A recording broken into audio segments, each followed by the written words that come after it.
All right, Facebook Live Politics done right. It just seems like the Houston folks are just piling on and following that KPFT sign. And who shows up but Ashton Woods, a resident radical activist out of Houston, Texas. How you doing, Ashton? I'm doing pretty good. I'm just and I feel white people for making the best of it and learning what I can. But it's not only what you're doing as well as you're kind of doing. What is the word that we like to say? You're teaching. You're being a teaching module right here, aren't you?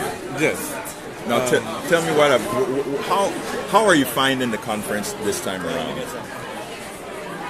In comparison to previous experiences, a lot better. I saw you in St. Louis. Yeah. I saw you in Arizona. What do you think about this? This is definitely better. It's a little bit. It's very well organized. Yeah. Right. A lot better organized. It kind of reminds me of Creating Change. Right. A little bit.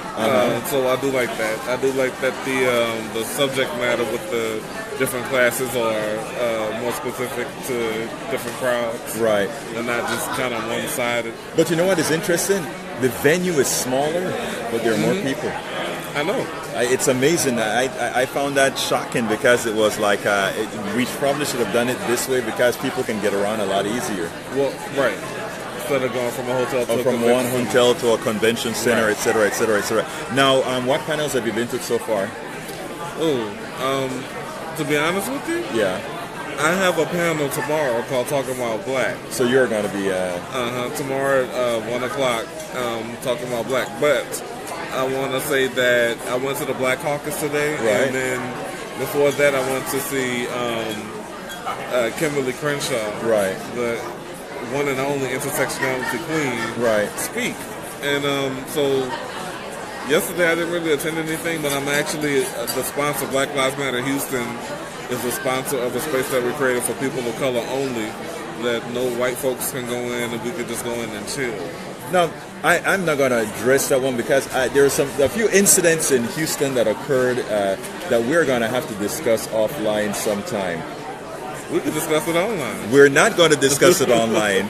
As you know, this is my show. Anyhow, let me ask you, as far as, by the way, how was the Black Caucus? Because I forgot to attend this year. Actually, it's not that I forgot to attend, it's that I was in another meeting. Come on in, man. I forgot to attend. How was it this year? It was pretty good. There was no BS. Okay, that's the best way I can put it. Like, we had real conversations about anti-blackness, about the root of anti-blackness, racism, right. white supremacy, that type of thing. Okay, well, good. So I'm glad. Some years it kind of devolved into things that we didn't want it to devolve into. But now, so give me your overall experience of what you thought or what you think of Netroots Nation, not only for this, but how they're progressing and dealing with what progressives should really be. Because as you know, right now there's an issue with progressives not being progressives on several issues, both on the racial issues and on the social justice issues. So, and to some extent, the social economic issues. Right. Well, social justice is social economic. Right. But I like to separate them for specific reasons. Well, let's say for the sake of argument, we're talking about a space that's predominantly white. Right. So that they have gotten a little better with the way they approach people of color, specifically black people, and how they speak to them and how they address them in general. But I think that we're talking about a space that has barriers to entry, like fees, right. You have to travel to get to them. So they're not actually serving a purpose as far as building a relationship with the communities of minorities or people of color or black people. I think they're having better programming, yes. Right. That is acknowledging all of the crap that we go through in disparate communities. But the thing is that so far the conferences has been pretty good. I haven't had any issues. Mm-hmm. But, you know, I want to put a word in for Netroots that I found very encouraging, and that is this year and better than others as well. There were a lot of scholarships given for people to come here, and a lot of people got needs-based scholarships. There's something else that I want to address when it comes to, let's say, a racial issue. We have to realize, and even in what we're talking about, that not all of us, not all black folks don't have money. So black folks do come here who have money and who don't have money on scholarships. Well, that's a given. And also another thing is that all white folks don't have money, and there are a lot of folks in Appalachia who belong here as well, because we need to enlighten Appalachia, because enlightening them will also help us with our voting, with how we vote election time. So we really need to reach them as well. You know I understand that, right? I do, but you felt the need to say it. Because we have an audience. Okay, so now, as far as the audience is concerned, I guess, listen,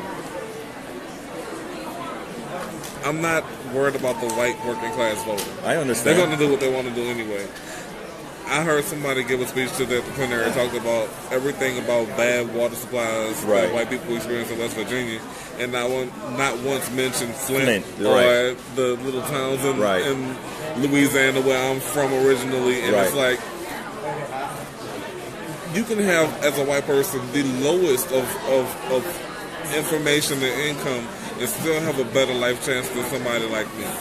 Or any other black person for that matter. So, I mean, I agree with you, but let's not forget that in order to get a president that is not going to destroy the planet, it doesn't mean that we have to cater to people who will definitely not piss on us when we're on fire. We are not saying, before we close the show, I just want to make it clear. We're not saying, what we're saying is, we're not saying that at all. We're saying that we take care of all, and we also we take care of all. And in the process of taking care of all, we make sure that black folks, Latinos, and all the others are taken care of as well. Good. I would say my work speaks for itself. There you go, brother. You have a good one. All right. Thank you very much, Ashton.